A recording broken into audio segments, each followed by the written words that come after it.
Սկսենք թեման ռուս-ուկրաինական պատերազմից, ամբողջ աշխարհի ուշադրության կենտրոնում հենց բանակցային գործընթացն է, բոլորս ականատես ենք լինում, այսպես ասած, փոխադարձ այցերին, հայտարարություններին եւ այլն, որոշ վերլուծաբաններ այն կարծիքին են, որ եթե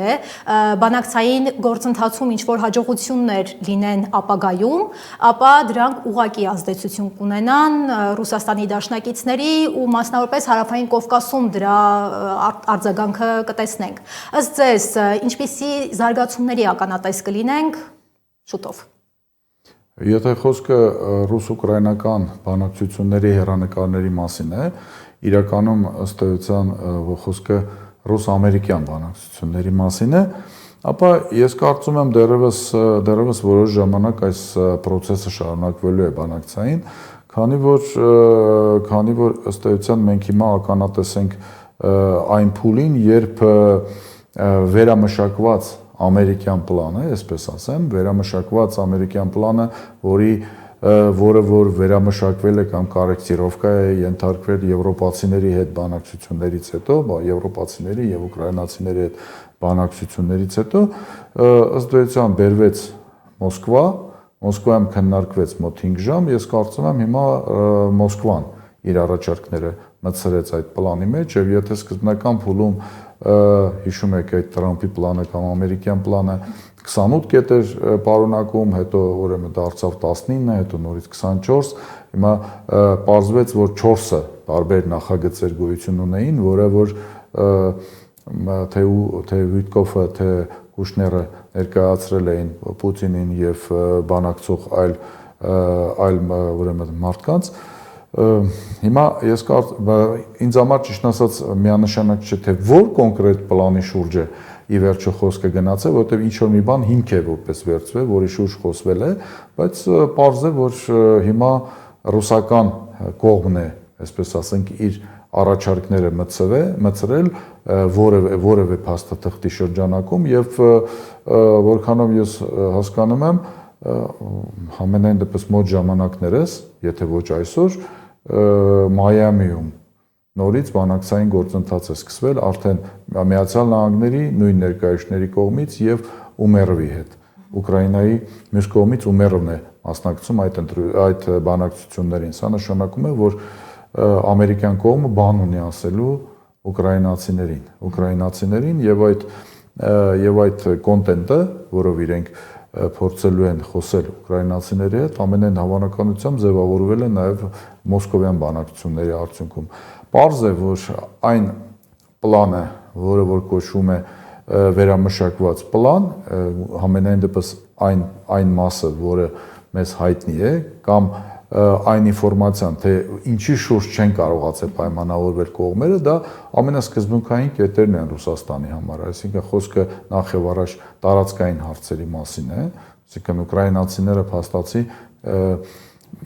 ինչպես մամուլն է գրում կամ պաշտոնական նույնիսկ հայտարարությունները միասվում հրաժարվում են ինքնակամ լքել Դոնեցկի այդ ռեգիոնը ազատել եւ բնականաբար հարցեր կան նաեւ ՆԱՏՕ-ի հետ կապված, որովհետեւ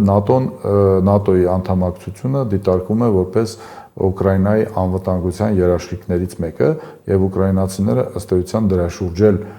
փորձում են սակարկություններ անել։ Պարզ է, որ այն կետերը, որոնք վիճահարույց են, հիմա դրանք ամենասկզբունքայիններն են Ռուսաստանի համար եւ ես կարծում եմ Ռուսաստանը իր առաջարկներն է մտցրել, գուցե այդտեղ կան որոշակի, ինչպես ասում են, մարժաներ, որի շուրջ կարելի է խոսել, կարծում եմ հիմա process-ը այդ փուլում է եւ այն հայտարարությունը, որը որ հնչեց Տրամփի կողմից, որ բանակցությունները Մոսկվայում վատ չեն անցել, այսինքն բավականին լավ բանակցություններ են եղել եւ այն ակնարկները, որ արվել է Ուկրաինայի ուղղությամբ, այսինքն որ եթե Ուկրաինան կամ Զելենսկին համաձայնվեր այս տարվա փետրվար ամսին են հայտնի հանդիպման ժամանակ են սկանդալով հայտնի հանդիպման ժամանակ եթե համաձայնվեր այն ժամանակվա պայմաններին, ապա այսօրվա պայմանները, այսօրվա ավելի վատ պայմանները Ուկրաինայի համար չէին լինի։ Ես կարծում եմ, որ ամեն դեպքում մենք կարող ենք արձանագրել, որ ավելի շուտ մենք գործ ունենք ռուս-ամերիկյան ավելի շատ համաձայնեցված, այսպես ասենք, գործողությունների եւ պլանի մասին, քան Միացյալ Նահանգներ Եվրոպա ավելի շատ համաձայնեցված պլանի մասին։ Ամեն դեպքում բանակցությունները կարծում եմ process-ը աստիճանաբար ավարտին է մոտենում ամեն դեպքում, որովհետեւ նաեւ ռեսուրսների պայքար է,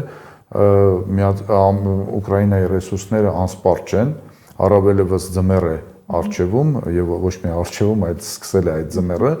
եւ շատ վերլուծաբանների կարծիքով, հենց ուկրաինացի վերլուծաբանների կարծիքով իրենց սպասում է շատ դաժան ձմեռ, հայաստանյան վերլուծաբանները, որպեսզի շատ պարզ լինի, համեմատում են 92 թվականի հայաստանյան ցուտումուտ տարիների հետ, դա մեկ, երկրորդը մարդկային ռեսուրսների պակաս կա Ուկրաինայում արդեն, եւ եթե դրան գումարում ենք նաեւ Միացյալ Նահանգների բավականին ոչ միանշանակ դիրքորոշումը զենք զինամթերքի մատակարարման առումով եւ անգամ որոշ եվրոպական երկրներ ըստ էության վերանայում են իրենց դիրքորոշումները, ապա ես կարծում եմ որոշակի մեղմ ասած կոմպրոմիսային ինչ որ լուծման կգան, ես կարծում եմ այստեղ ամենակարևորն է, որպեսզի փորձեն գտնել այնպիսի մի լուծում, որը որ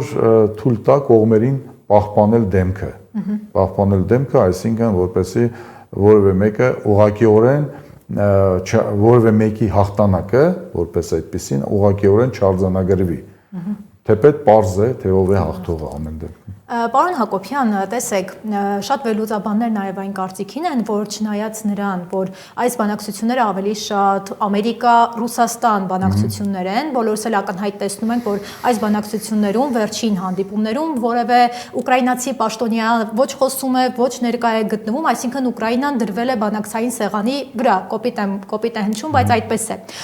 Բայց միևնույն ժամանակ Եվրոպան ասել է, որ չի զիջի, եթե օրինակ Ուկրաինան տարածքային զիջումների գնա։ Այս դեպքում, ինչպես է հնարավոր, եթե օրինակ Դոնալդ Թրամփի միակ նպատակը ռուս-ուկրաինական պատերազմը դադարեցնելն է, բայց նաև մյուս կողմից տեսնում ենք, որ Թրամփը այնքան էլ լավ հարաբերություններ չունի Եվրոպայի հետ, այս դեպքում ինչպես կգնա այդ կոմպրոմիսը։ Գիտեք,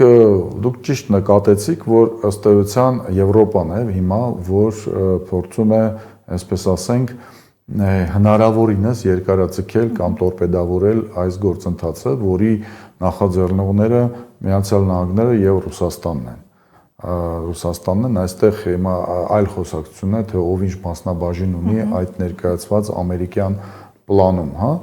դրա մասին շատ է խոսվել։ Ինչ վերաբերում է Եվրոպայի ըմբոստանալուն, ես կարծում եմ դա ընդհանուր առմամբ Տրամփի խնդիրն է։ Այսինքն այդ խնդրը պետք է լուծի Տրամփը եւ ռուսական վերնախավը եւ շատ դեպքերում, թե պաշտոնական իրենց հայտարարություններում, թե կարծում եմ քողարկված process-ներում հասկացնում է, որ եթե Տրամփը չի կարողանում իր եվրոպական, այսպես ասենք, գործընկերներին կարգի հրավիրել, այսպես ասենք, իրենց անբոստությունը ճնշել, ապա անիմաստ է խոսել որևէ մեկի հետ, դրանով է պայմանավորված, որ Ռուսաստանը անդադ հայտարարում է, հենց Պուտինն է հայտարարում, բառացիորեն, հենց 3 էր, եթե չեմ սխալվում, ասաց, որ եթե այնուամենայնիվ բանակցությունները չբերեն խաղաղության, ապա Ռուսաստանը իր հարցերը կլուծի ռազմական ճանապարհով։ Ես կարծում եմ, որ իհարկե Եվրոպան, Միացյալ Եվրոպան որոշակի գուցե քաղաքական ռեսուրս ունի, գուցե որոշակի նաև քարոզչական ռեսուրս ունի, բայց չեմ կարծում, որ գետնի վրա իրականում ռազմական ռեսուրս ունի, որը թույլ կտա Ուկրաինային, այսպես ասենք, դիմակայել արդեն թե ռուսական ուղղակի ռազմական եւ ռազմաքաղաքական ճնշմանը եւ թե Միացյալ Նահանգների փաստացի դիվանագիտական ճնշմանը,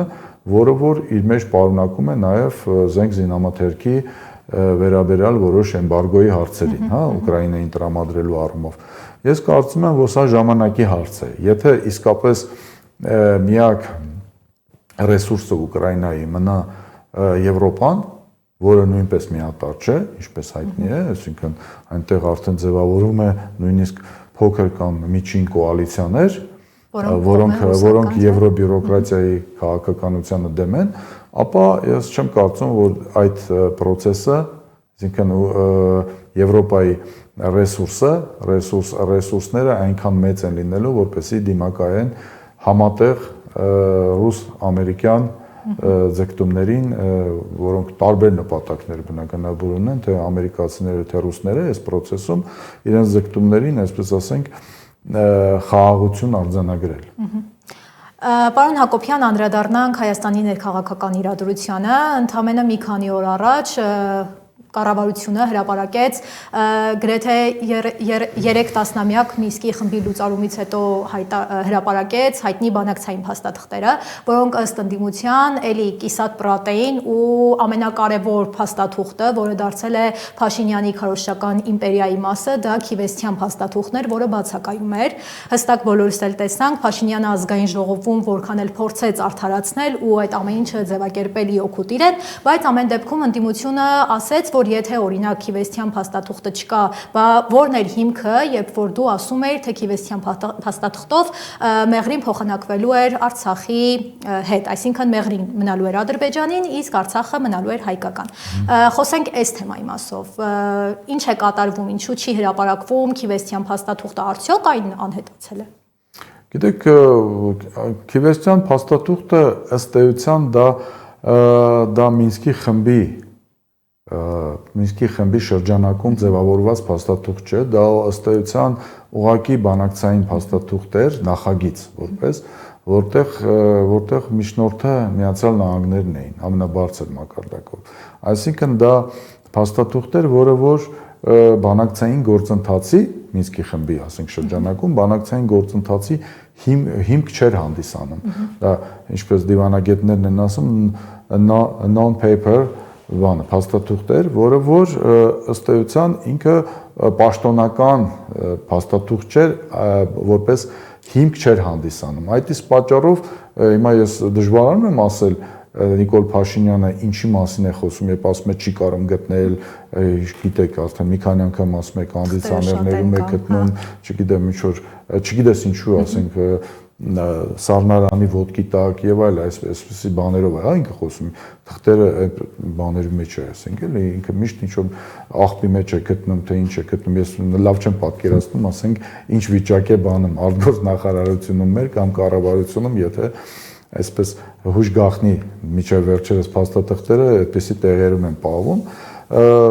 ես չեմ բացառում, որ ասենք որևէ մեկը իրեն ցույց չի տվել, թե որտեղ է գտնվում Քիվեսթյան փաստաթուղթը, ամեն դեպքում Քիվեսթյան փաստաթուղթը անկախ նրանից ինքը հրապարակել է, թե ինքը բերել է, դրել է, թե չէ, միևնույն է, այնպեսի դա այն թեման չէ, որը որ այսպես ասենք այլ աղբյուրները չեն կարող ներկայացնել առհասարակ եւ ինչպես տեսակ արդեն Արտուրը Խաչատրյան պատգամավոր ըստ էության իր սեփական արխիվից ինչպես ներկայացրել ինքը տրամադրել էր այդ փաստաթուղթը։ Ես կարծում եմ պարզ է, որ Նիկոլ Փաշինյանն դա ձեռ չի տալիս ընդհանրապես, որպեսզի Քիվեսթյան օրինակ փաստաթղթի շուրջ դիսկուսը ընթանա փաստացի փաստերի վրա, այսպես ասենք, փաստաթղթում գրված դրույթների վրա, որովհետև եթե ինչ-որ մի բան չի հրապարակվում, ապա դրա շուրջ կարելի է ցանկացած մեկնաբանություններ տալ, ցանկացած մանիպուլյացիաներ անել, ինչը եւ արվում է, այսինքն։ Հիմա այդ փաստաթուղթը կարծում եմ հրապարակվել է, ես կարծում եմ, որ նույնիսկ հիմա երբ նաեւ Մինսկի խումբն են լուծարել, երբ այդ գաղտնիության գրիֆերը հանվել են փաստաթղթերից, այսպես ասենք, հիմա յուրաքանչյուրը անգամ մասնակիցները այդ process-ի կարող են հրապարակել։ Հիմա պարզ է, չէ, որ չի կարող պատահի, որ հայկական կողմը, որոնք մասնակցում էին, իրենք չունեն այդ փաստաթուղթը, ուղղակի, այսպես ասենք, օրենքի շրջանակում դրանով չէին զբաղվում, չէին հրապարակում։ Հիմա ես կարծում եմ դա կարող է հրապարակվել, այնպես որ ուզում եմ ասեմ, անկախ նրանից Նիկոլ Փաշինյանը իր քարոզչական բաներից ելնելով, նպատակներից ելնելով սահմանափակվում է զուտ տեսական հայտարարություններով, ես կարծում եմ դա շատ կարճ ժամանակահատվածում սեղանին լինելու է, որովհետև եթե հիմա չեմ կարծում, որ կան փաստաթղթեր արցախյան Ղարաբաղյան հարցի բանակցային գործընթացի շուրջ, որոնք որևէ իմաստ ունի գաղտնիության մեջ պահել առհասարակ։ Հիմա ինքը չի գտել այս կամ այն կոնդիցիոներում կամ խալադիլնիկում, ինչպես ինքն է ասում, ուրիշները կգտնեն, ես կարծում եմ կդնեն եւ արդեն սկսել են դնել։ Ընդհանուր առմամբ, գիտեք, որովհետեւ նաեւ այս թեման այնքան է շահեկան չէ, եթե առարկայական ես նայում, որովհետեւ ըստ էության այնտեղ այդ կոնտրաստը շատ լավ է զգացվում։ Կոնտրաստը լավ է զգացվում, որ բանակցել են, խոսել են, ինչ որ մի հանգրվանի են եկել, այսինքն սկսել են փոխանակումից ժամանակին, բանակցային գործընթացի վերջում հասել են մի տարբերակի, որով ըստ էության Արցախը Լաչինով միացվում էր Հայաստանին, դրա դիմաց Հայաստանը այն ազատագրված այն տարածքներն էր հանձնում հետ որոշակի ուրեմն ժամանակահատվածում, ընդ որում այդ բանը թողվում էր դեռևս ճանապարհները հայաստանյան վերահսկողության տակ եւ իսկ Հայաստանի վրով ընդամենը վրով ասենք օրինակ ինչ որ կամուրջով հա կարային մտածեին նաեւ երևի տակով այսպես ասենք ինչ որ մի ուղեր բացվում ադրբեջանցիների համար հիմա դա կարելի է քննարկել դա լավ է թե վատ է ինչ է մեզ տալի բան բայց կարծում եմ տվյալ պարագայում խոսքը չի կարող գնալ Մեղրիի հանձնման մասին, այսինքն Մեղրին ոչ թե հանձնվում էր Մեղրիի վրով, ամեն դեպքում այդ տարբերակն էր քննարկվում, որը որ կյանքի չի կոչվել ընդհանրապես, որովհետև դրան դեմ է եղել Ադրբեջանը, թեպետ իրենք էին ինչքան հասկանում եմ, սկսել այդ թեման բացել, որ եկեք փոխանակմամբ զբաղվենք, ուղղակի հայկական կողմին ամեն դեպքում հաջողվել էր բավականին լավ տանելի տարբերակի հասնել։ Իսկ փաստաթղթերի հրապարակումը ընդհանուր առմամբ ես կարծում եմ սա այն բացառիկ դեպքերից մեկն է իմ գնահատմամբ, երբ ընդդիմությունն է կարողացել օրակարգ թելադրել, հիշում եք, որ արդեն ամիսներ շարունակ, շատ երկար ժամանակ ընդդիմությունը անընդհատ հարց էր բարձրացնում, թե ուր է 19 թվականի առաջարկը, 2019 թվականի առաջարկը Մինսկի խմբի եւ այդ ինչ արձագանք է ունեցել դա հայկական կողմի մոտ, ասենք կոնկրետ Նիկոլ Փաշինյանի կողմից դա բազմաթիվ անգամ այդ հարցը բարձրացվում է, դա բառացիորեն ընդդիմության օրակարգի գլխավոր մասերից մեկն էր, որը որ ամենայն հավանականությամբ նաեւ իր շատ մեծ տեղը կունենա առաջիկա նախընտրական արշավում թեմաներից մեկը կլինի, ամենաանկյունակարային թեմաներից մեկը կլինի, որովհետև դրա շուրջ է նաև լինելու դիսկուսը, թե որքանով է այս իշխանությունը, այսօրվա իշխանությունը իր կառավարման տարիներին էֆեկտիվ եղել։ Ես նույնիսկ ուրիշ բառեր չեմ ասում, այսինքն որքանով է եղել այս իշխանության քաղաքականությունը էֆեկտիվ եւ ինչ հետևանքների է դա բերել։ Ես գիտեք ինչ հետևանքների է բերել, չկրկնվեմ սրա մասին, ես կարծում եմ, որ տվյալ պարագայում շատ են հարց տալի, թե ինչի հիմա հենց հրապարակվեց, որովհետև Նիկոլ Փաշինյանը որպես բավականին տաղանդավոր մանիպուլյատոր եւ հանրային կարծիքը զգացող անձնավորություն, ինքը հասկանում է, որ սա քննարկվելու է հենց անցանկալի իր համար ժամանակահատվածում ընտրությունների ժամանակ, ինքը փորձում է ժամանակից շուտ, այսպես ասենք, այս թեման առաջ բերել քննարկումների մեջ, այսպես ասենք, խորտակել հասարակությանը, այսինքն հասարակության համար ընտրությունների ժամանակ, որպեսզի այս թեման այլևս հետաքրքիր չլինի, որովհետև դա արդեն մաշված թեմա կլինի։ Իսկ մինչդեռ ինքը շատ լավ հասկանում է, որ ընդդիմության համար շատ ավելի ակտուալ է սա, օրինակ նախընտրական շրջանում։ Ինքը փորձում է, ինչպես ասում են, ժամանակից շուտ վակցինացիայի եղանակով քաղաքական տեխնոլոգիայում այդպիսի տեխնոլոգիա կա, ասում են ժամանակից շուտ վակցինացիա են կանում, որպեսզի այս թեման կառավարելի լինի հետագայում։ Ինքը հիմա դրանով է հենց զբաղված, բայց նորից եմ պնդում, որ սա այն հազվադեպ դեպքերից է, երբ սա այս օրակարգը թելադրել է ընդդիմությունը, պահանջելով, որպեսզի այս փաստաթղթերը հրապարակվեն, եւ ես կարծում եմ այս փաստաթղթի հրապարակումը, մանավանդ 19 թվականի փաստաթղթի հրապարակումը ինքը շատ բացահայտումներ է անում եւ կարծում եմ այս փաստաթղթի հիման վրա որպես գործված հնարավորություն կարելի է գնահատական տալ, թե 7 տարվա այս իշխանության